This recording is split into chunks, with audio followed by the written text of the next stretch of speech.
Hello and welcome back to True Crime Guys podcast. I'm your host, Michael, and Andy's here with me. I have returned, Michael, with this post-cold voice. You sound amazing now. Yeah, right. I've got a very much post-cold voice. You know what? You narrate here. the show today, Andy, actually.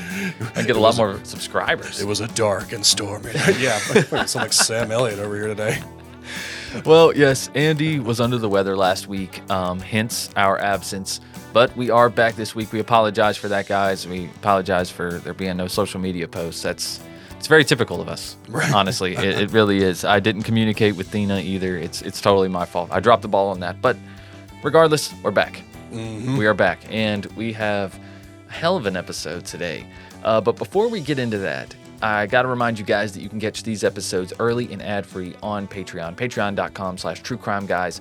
There's a link right below the description of this episode. Also, here on the free platform, you can check out our other shows, Strange and Unexplained and Cryptic Soup with Thina and Kylie. New episodes of Cryptic Soup come out every single Wednesday, and make sure you give them a follow on Instagram as well, at Cryptic Soup Pod. And you can know what new cases have been covered and what will be covered. Also, give us a follow on social media at True Crime Guys for all types of updates on true crime in general and cases that we've covered. Mm-hmm. Now, this case today came from a post that Thina actually posted for us on True Crime Guys. Yeah. It was about Joshua Dotson. Okay. Joshua Dotson is a self-proclaimed serial killer. So that I've never been more turned off by like looking into a killer ever and then when they say self-proclaimed, it's like, dude, it's either you are or you aren't, right? You either get deemed that or you don't. Yeah, I feel like there's a very specific, they've specifically let out some guidelines, like you have to do X, Y, Z, and then you fit this category. Right, exactly. And this guy is in no way, in my opinion, no way, shape, or form a serial killer. I think he just kills people close to him when he gets upset. Oh, okay. Yeah, just kind of loose cannon here? Yeah. Kind of. Yeah, so in August of 2024, Joshua Dotson was convicted of the murders of his former girlfriend, Jamisha Coveson, and her unborn child, resulting in 2 consecutive life sentences totaling 102 years. Now, that's the recent news about him. He was also charged with first-degree murder for the death of Devion Parker, 2 accounts of first-degree murder for the deaths of Renita Bennett and Reginald Anderson, and 3 counts of reckless endangerment with a deadly weapon. Okay, I'm still trying to figure out where he gets self-proclaimed serial killer, but all right. Right, so these murders are somewhat spread out, but not a whole lot. This guy's only like in his early 20s. Okay, all right. Yeah, he's a young fella. There's not really a lot out about him right now because when you search Joshua Dotson, you find a close relative of Mr. Joshua, and it's old Uncle Jesse, Jesse Dotson. He's got an Uncle Jesse, too? He got an Uncle Jesse. Oh, right. He sure does. And Jesse, holy shit. Jesse Dotson got a little bit more of a resume, I guess? Jesse is somewhat of a, technically he's like a family annihilator, but not immediate family. Okay. Yeah. Just like a family annihilator? No, still related, but not immediate family. Okay, I gotcha. You follow me? Yeah, I feel like that's just that's one of those weird little specific terminologies. Be like, he's a family annihilator. Well, not his family, but he did annihilate a family. Yeah. So, No, it was his own family plus more. It was a awful, horrible event. It was March 2nd, 2008, when a Memphis citizen, this happened in Memphis, Tennessee, a Memphis citizen dialed 911 to report an incident at 722 Lester Street. And when the police showed up, they found a nightmare of a situation. One of the worst spree killings we have probably ever covered on this show. Oh, okay. Yeah, this is definitely going to be a dark one for everybody. It is. Also, violence towards children warning in this case, guys. It is brutal. Okay, thanks. Yeah, let's go ahead and give that little warning right there for everybody. That's it. That's the last time, guys. It's true crime. Let's roll that intro. They call me CJ in the streets, but in the schoolhouse they call me Stanley, because, I got my 9 chains and shit. Mm-hmm. So people don't really know who I am when I go out in public.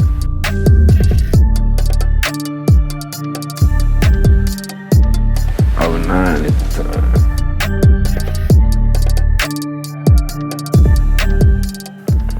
So it was dark, it was stormy. All I remember Me being in the room, my brother. And next thing you know, I heard some shots. And I got up. I went to go see what it was. I seen a dude on the ground with a bullet hole in his head.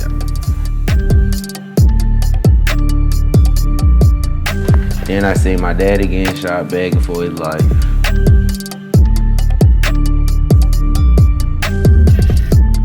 I went back in the room with my brothers and them. So then when I got back up, I ain't hear nothing. I got up because it was too quiet. So then I went back in there. I'm thinking it's a dream, because I'm a kid or whatever, At the time, you wouldn't imagine losing your family. It was just me, my sister, and my little brother. My other two, they ain't make it.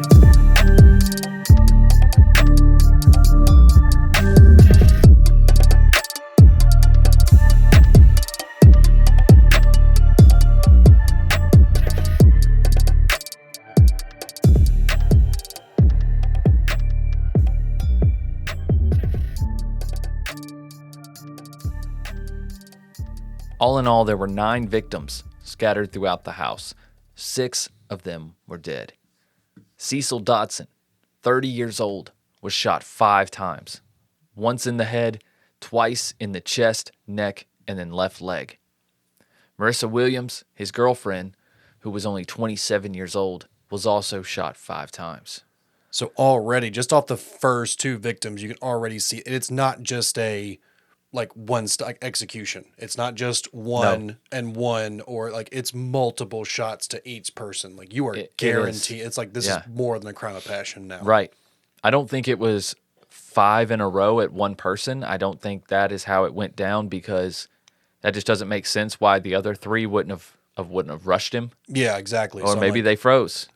Sometimes people don't react the way they think they would. But either way, you put enough rounds into each person so far, you were making sure of your job, of what you were doing. Yes. So far our victims are Cecil Dotson, 30 years old, and Marissa Williams, 27. Them and their children resided at 722 Leicester Street. And when all this went down, they had a couple of friends over. Hollis Seals, age 33, and Shindri Robinson, age 22. Hollis was shot 3 times, and Shindri was shot 4. Both were killed instantly. Okay. In addition to the already unthinkable massacre that's happening here, the deaths of Samario, age 4, and Cecil II, age 2, honestly made this one of the worst cases that we've ever covered, honestly. And that rounds you out at 6 victims right there. You have the 4 adults, the 2 couples, and 2 of the children of Cecil and Marissa. And they were only 4 and 2. Okay? There were other children who made it out, and it's unbelievable. Their bodies were found in the bedrooms at the back of the house. Samario had a serious blunt force injury and a chest stab wound. Young Cecil II was stabbed 7 times, leaving him with serious and ultimately deadly head wounds as well. And that just gets into it. It adds to the brutality of it too, because you almost wonder, it's did you run out of bullets on the adults, right? Or were you more angry at the children?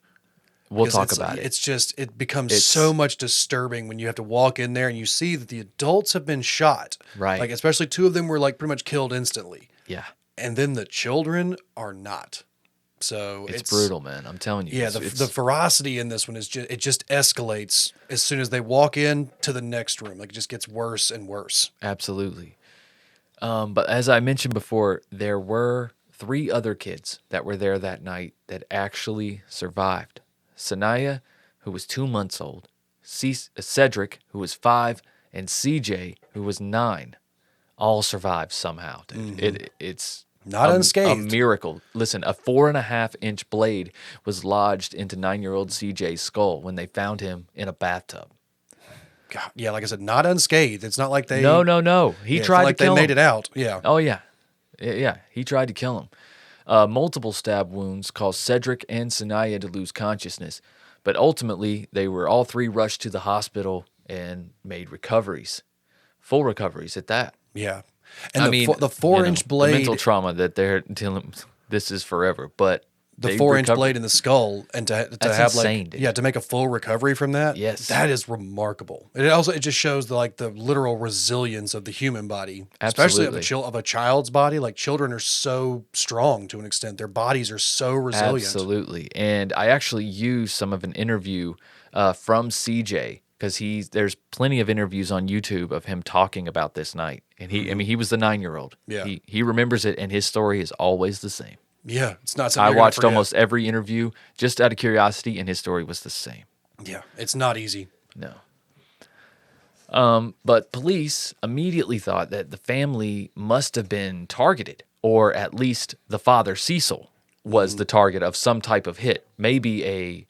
Because maybe a blackout had been ordered, which is a gang term, on Cecil and his family due to, some type of gang-affiliated trespass or whatever, It looked so violent for there not to be like a clear perpetrator left in the house. Yeah. It seemed like a message killing, honestly. And then also, if you're unfamiliar what a blackout is, I was. A blackout is basically ending someone's bloodline. Mm-hmm. That's it. That's all. Cecil and his brother Jesse both belonged to They both belonged to street gangs. That was really no secret. That was not something that either of them tried to hide. Jesse even admitted it to the police in his interview. Okay, yeah. Cecil Dotson belonged to the Gangster Disciples, and Jesse was a kitchen crip. Now, this is per court documents. Okay, yeah. And both of them have proof of this, I guess. Yeah. But the police's big break in this case really came when young CJ, who was recovering pretty quickly as well, he told them exactly who had killed him or tried to kill him and killed his family. Yeah, it's so strange too to think that he recovered so quickly. Like he didn't a lot of times you would think like maybe like a long-term coma or like keeping in medical coma or some kind of recovery. Like this kid's ready to talk soon. No, listen, he was ready to talk like that same week. Yeah. But he wasn't ready to talk about the event. Yeah. He was up, he was talking, he was eating, he was fully conscious, but he could not talk about the event yet. It still took a few more days. But when he did, he was very clear. He said that his Uncle Jesse, who he calls Junior, was the one who committed the attack. Jeez. And he did not hesitate whatsoever. And this is in a recording as well. The cops were absolutely floored. But I'm not really sure why, honestly, because I'm like, y'all have had this guy in here twice. Yeah. Right? He seems to have no remorse for the death of his brother and most of his family. Yeah, his nieces and nephews. They were, I wouldn't say, I don't know about rival gang members, but they were opposing gang members to a certain extent, right? But I'm like, these cops didn't even like Google Jesse Dotson though. Yeah, right. I mean, my man has got a hell of a rap sheet. You guys didn't even pull him up you guys didn't like check his name when you brought him into interview? Like, hey, no. Jesse, you good? Yeah, I'm good. You want to talk? What's up? Yeah, right. Did you just salute me with a gang sign? Like just no other questions? You want to talk? Yeah, I'm cool. Let's talk. Yeah, he had a hell of a rap sheet, dude. Listen, and most of it had to do with his damn family. He threatened his mom and was charged with disorderly behavior in 1990. This was his first offense when he was 15 years old. He was just 15 years old, okay? He's already being arrested and charged with disorderly behavior and threatening to kill his mom. Not just a threat, a death threat. Yeah, 100%. Yeah. And also, while 15 years old, he punched a 13-year-old in the face and threatened to kick his ass if he didn't bring him $25 the next day. Okay, that just sounds like bullying. That's just straight bullying, up bullying right there. That's some basic ass kid shit. That's just some shitty kid shit. You're bullying, motherfucker. But in 1991, he's a whole 16 years old at this time. He assaulted his brother and was detained for disorderly conduct after smashing a door and punching holes all in the walls of their house. And then once again, he made death threats against his old mom. This guy sounds like a shitty teenager. He's a pretty shitty teenager, man. He's a lot to handle, as they would say. Throwing he's a bit of a handful. Yeah. But a woman named Hallie Cox was killed during a botched drug deal. This is his big charge. And Jesse allegedly took the rap, or who knows, maybe he did it. Yeah, he claims he took the rap in November of 1994. But regardless, he was given 18 years for second-degree murder. Okay. Okay. And on August 27, 2007, he was granted parole. And just 7 months later, on March 2nd, 2008, he murders 6 people, and 2 of them are children. Jesus. Yeah, dude. God, he's not even out for a full year, is he? Barely? No, not even a full year? Yeah. No. Three of these people are blood family, dude. Yeah. Blood family. And then he badly injures 3 more, tries to kill them, in all intents and purposes. Oh, yeah, there was those were attempted murder. You put a 4.5-inch knife into your nephew's skull and stabbed the other 2 multiple times to try and kill them, like small children. Exactly. So it was basically, you said it was less than a year, right? By the time he gets out. It's actually about 7 months. Jeez. Okay, about a 7-month span, Andy. And during this time, police believe that Cecil and Jesse's relationship was getting, kind of getting a little bumpy. You know what I'm saying? Like, they're disagreeing on everything. They're threatening each other a lot. Mm-hmm. And this is when Jesse says Jesse's already saying he's a gang member. Like he's a street gang member. Jesse's also been in prison now for a little while. So he's already saying he was a street gang member. Now, some believe that he blamed Cecil for him going to prison. Like, Cecil was responsible for this. Oh, okay. And he took the rap because his brother was younger. Yeah. So that makes sense. I don't know. There's all these different kinds of angles to that, but I'm just thinking the same thing. But why kill his kids, man? Yeah. Really? It's like, come on. It's something more than that. I guess it's just he didn't want to leave any witnesses. Well, that's true. But like at the same time, it's like if he went in there and they were having a screaming match and they knew who it was coming in there, he thought maybe I got to kill everybody in this house because they know who I am. But at the same time, it's just like, oh my God, I'm wondering if being in prison and he had like leaned heavier into that gang life, that when he got out, if his brother was in a rival gang, that if those gangs had beef in prison, he thought maybe he had to carry out some kind of thing outside. I don't know. Jesse also felt like his family abandoned him while he was in prison too, and I think this is a big deal. Maybe you threatened to kill them all and punch holes in their walls. Not just Cecil, but also his sister, his mother. But he doesn't go and kill his sister and his mother. No, he doesn't. So what the hell? He's threatened to kill his mom multiple times. Yeah, exactly. But here's one of those instances that I was talking about where things started to build up between Jesse and Cecil. This happened a little over a month before the murder, and it was January 29th, 2008. Jesse was playing cards with Cecil and a few other guys at Cecil's house on Leicester Street. After the game, Jesse put on Cecil's leather jacket and tried to leave wearing it. And when Cecil tried to stop him, apparently Jesse drew a revolver and said, "Just try it." Jesus Christ. Basically, more or less. And Jesse left, and so Cecil followed Jesse to the Goodwill Village apartments, but he lost track of him and wasn't able to find him.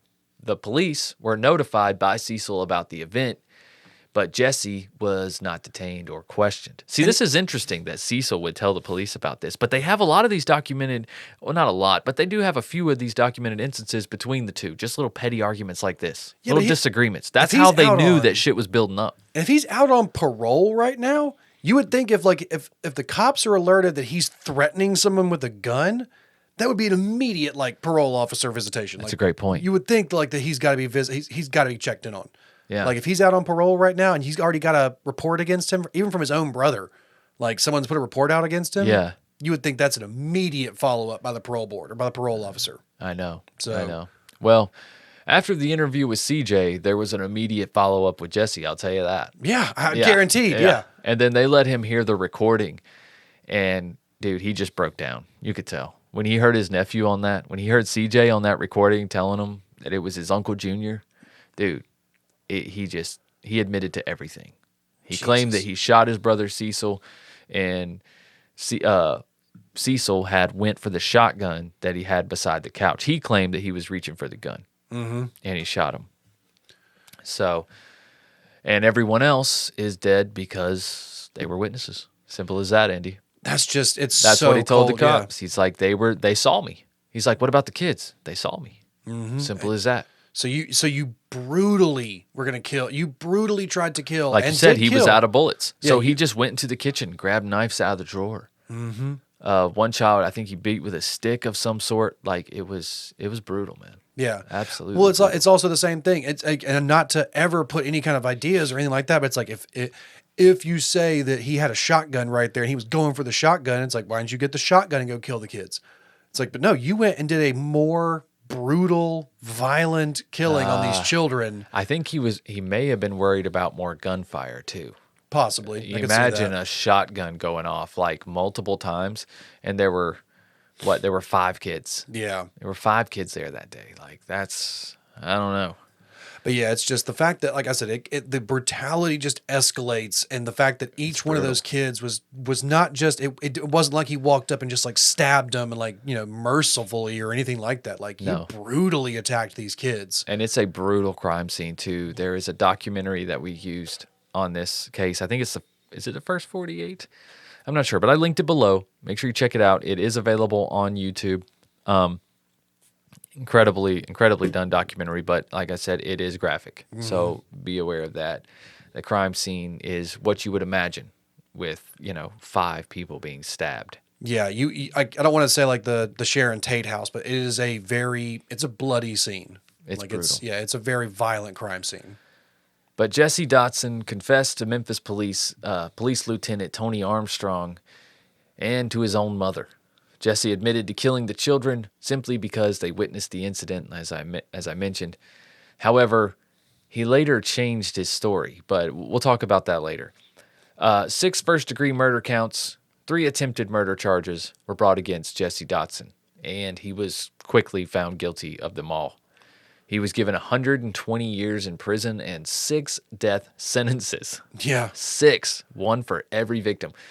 The incident received widespread media attention and was covered by A&E's The First 48. So yeah, it was The First 48. Yeah. Okay, I just couldn't remember who covered this. I studied it 2 weeks ago. Yeah, and I'm wondering, it's like, were his fingerprints not just still on the fucking knife in his nephew's skull? Dude, there was so much. Yeah, like your DNA. Well, a lot of those knives broke. They were just freaking steak knives and shit, dude. They're not. Mm-hmm. Yeah, a lot of them broke. There were broken knives and handles all over the place. Mm-hmm.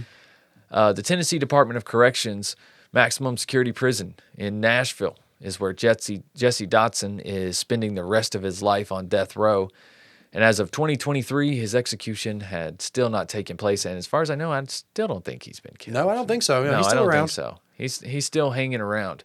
And the family bloodline is not doing so great. Old Joshua is following in his footsteps, apparently. Yeah, which is ridiculous that I guess CJ is probably the only one that's still doing fine, and there's the other 2 kids that they're still okay as well. So they're hopefully they've turned over a completely new life. There are, like I said, there are videos on YouTube. You guys can see more updated videos of them, see how they're doing. There are interviews and different podcasts and whatnot. So it's pretty interesting. I can't believe there wasn't more coverage on this.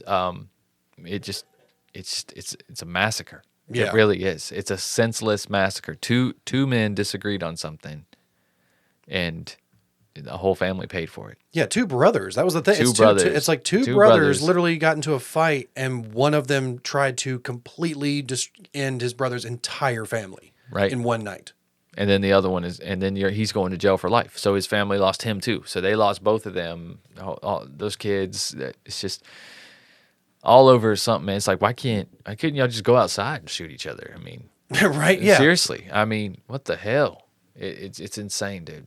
It really is. It's a crazy minor dispute turned awful. I'm not saying 18 years in prison is nothing, because it is. And who knows? Maybe Cecil was really agging on Jesse. That doesn't mean you go and do this. I don't know. And it's tough, man. It's like, why not? You've already been to prison, right? It's like you could have just killed Cecil and then just took.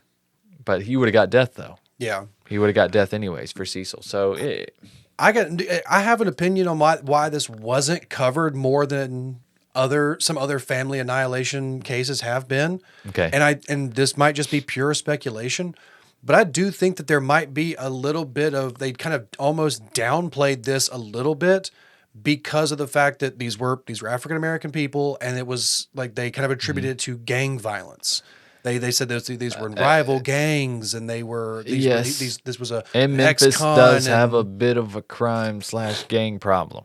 So and it's almost, they kind of almost lumped it in with like gang violence and urban crime instead of like what it really was. Like, this was a family massacre. Yeah, like, this was a family dispute that turned into a massacre. Like, I don't know. I just don't feel like you get that what careless. Yeah. That just passionate about this type of killing without it being somebody close to you.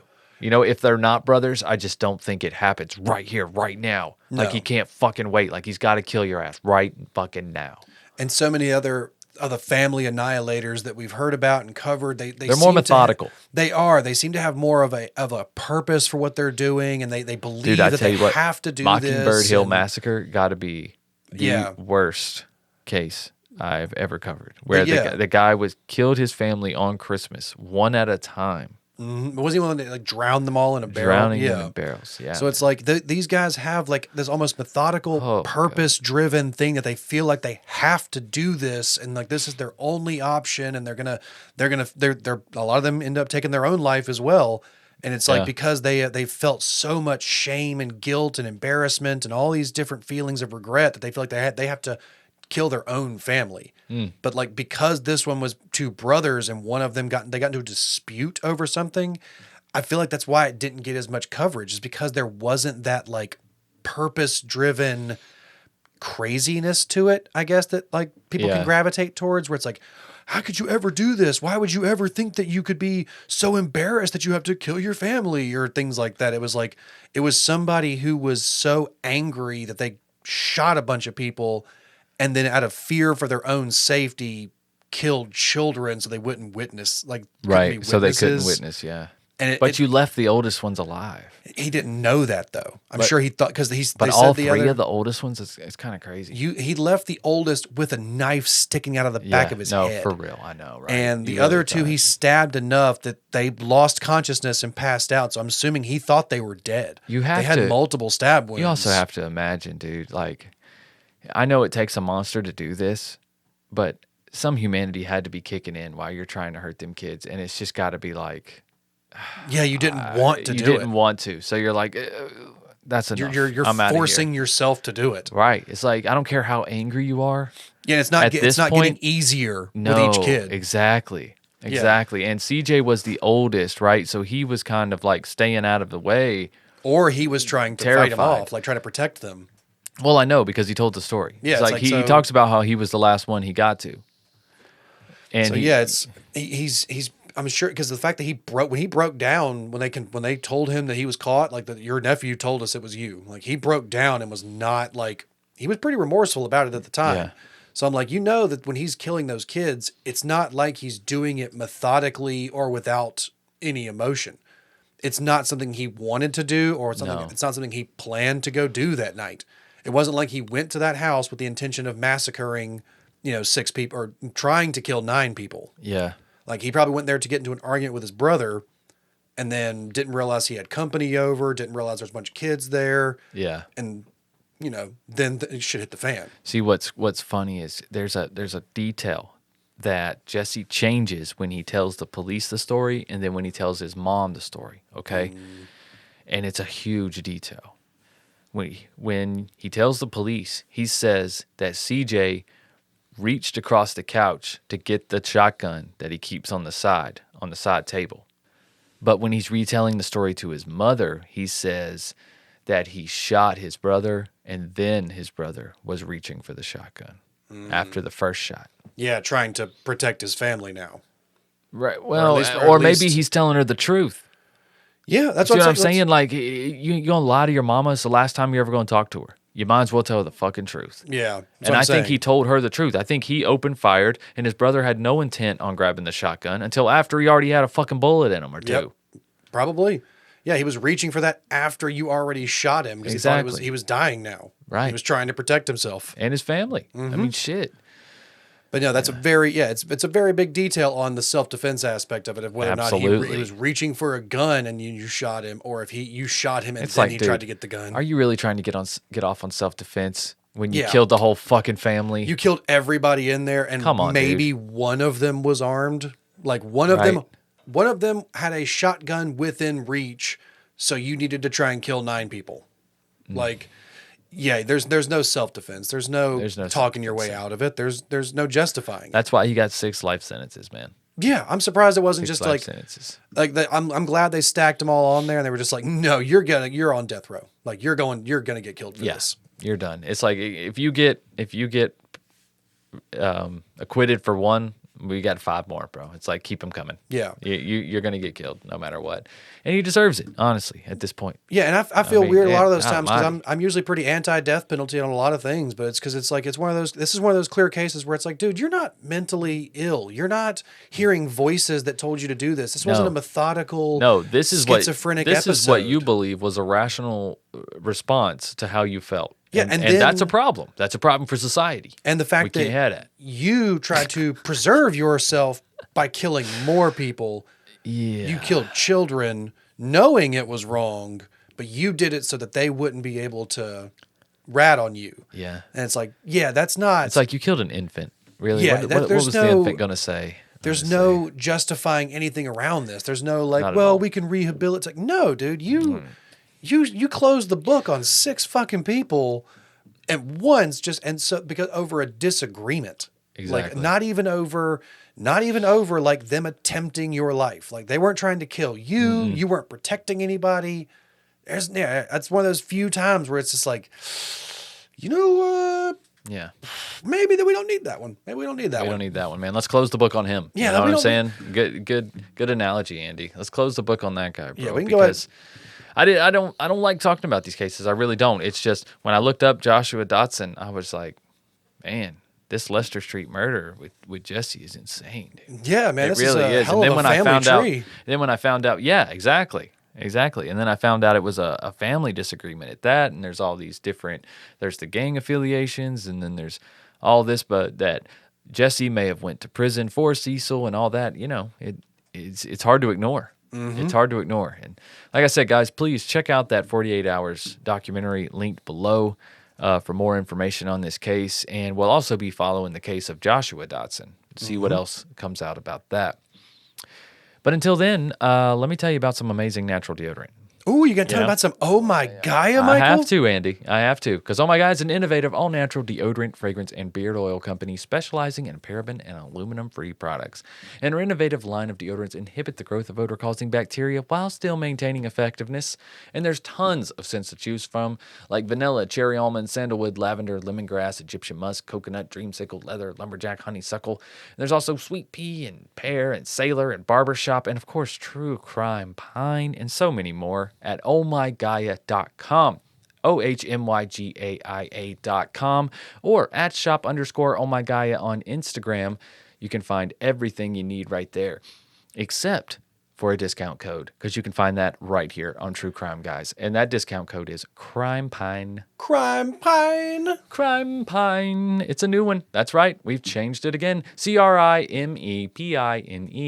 Crimepine, all one word, peeps. And you get 15% off your order at ohmygaia.com. That's ohmygaia.com. It's already the best natural deodorant in the business, and then you get a discount too. What more could you ask for? What more could you need, Michael? What more do you need? Are you not entertained? Are you not? If not, then go to Patreon. Patreon.com/TrueCrimeGuys, where you can get access to tons of things to entertain you. All sorts of sideshows we've given up on. Just answer my own question there.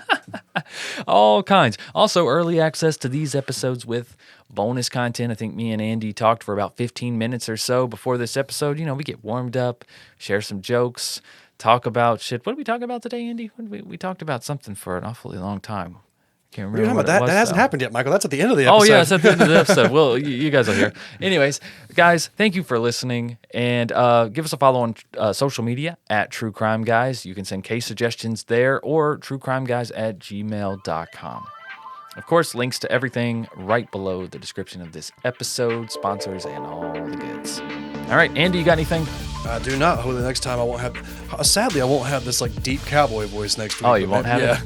You'll just be back to your normal voice. Unless I start just chain smoking Marlboro Reds all week. There you go, man. I'll come back get up to a pack a day, man. You sound a lot better. Get them old cowboy killers in here and just start. Had the studio like a 1970s lounge. As if it isn't already. All right, Andy, let's get out of here. Guys, we will see you next week for a new True Crime Guys case. Until then, just keep on a creeping. Bye.